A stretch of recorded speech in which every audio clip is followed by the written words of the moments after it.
Hi, I'm Victoria Lee, and I'm doing Unit Discussion 3 for HN522, and I'm going to stick with the scenario that was first posted in the video about the school and the IEP and certain type of violations that could affect the IEP process. I'm very familiar with IEPs, and I've worked on them for several years with my children.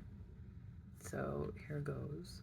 Um, Regarding individualized education plans or programs, IEPs, and medical diagnosis, there are specific regulations regarding privacy and the sharing of information.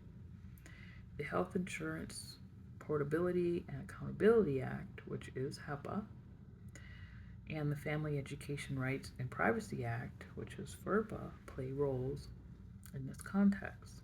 Here's a brief overview of how they interact. FERPA, a key player in this context, applies to educational agencies and institutions. It is not just a regulation, it is a safeguard that ensures the privacy of student education records, providing a sense of reassurance about privacy and protection. The intersection of FERPA and HEPA regulations. It's important to note that a school may fall under HEPA as a covered entity in specific scenarios. These scenarios include whether the school provides health care to students as part of its regular operations, such as through a school nurse, and whether it conducts covered transactions electronically, such as through electronic health records. Understanding these specific scenarios will help you feel more informed and prepared. When developing an individual education plan, an IEP, while ensuring compliance with HEPA laws, it is vital to understand the relationship between HEPA and the Family Education Rights and Privacy Act, FERPA.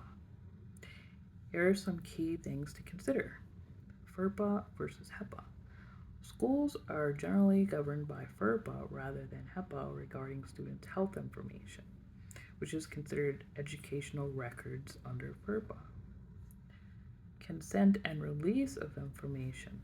Schools must obtain written consent from the parent or eligible student to discuss any information from a student's education record unless specific conditions under FERPA allow disclosure without consent. IEP documentation. When creating an IEP, it is crucial to treat personal health information as part of the student's educational record and protect it under FERPA. This, this includes limiting disclosure to authorized individuals, obtaining appropriate consent when necessary, and securely storing the information. Training and policies. To ensure compliance, staff involved in the IEP process should be trained on FERPA regulations and the school's policies regarding handling education records. Creating an individual education plan. So, creating the IEP involves a collaboration process to support the unique educational needs of a student with disabilities. I have a step-by-step way of creating the guide. First, it must be assessed. The student must be assessed to gain insight into the student's strengths, their needs, and learning style.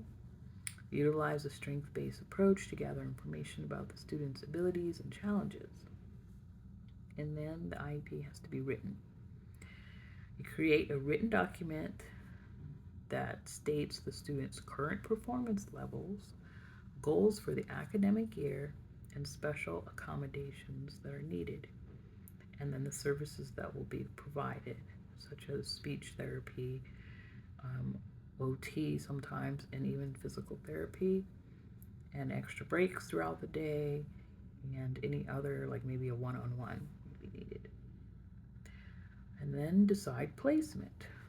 We have to determine the most suitable educational setting for the student to receive support. And that could be either in a special education class or inclusionary with the most non-restrictive class. One would be to implement the IEP. So once the IEP is implemented, the plan is providing a specified support and services. Ensure that all the team members comprehend their roles in the implementation. And an IEP is not necessarily set in stone. It's a flexible tool that's designed to meet each student's unique needs. It can be regularly assessed, and its effectiveness needs to also be assessed. And you can make necessary judgments or adjustments, throughout the year. And you review the IEP annually to assess students' progress and update goals and services as needed for flexibility and confidence in the process. And that's it. Thank you.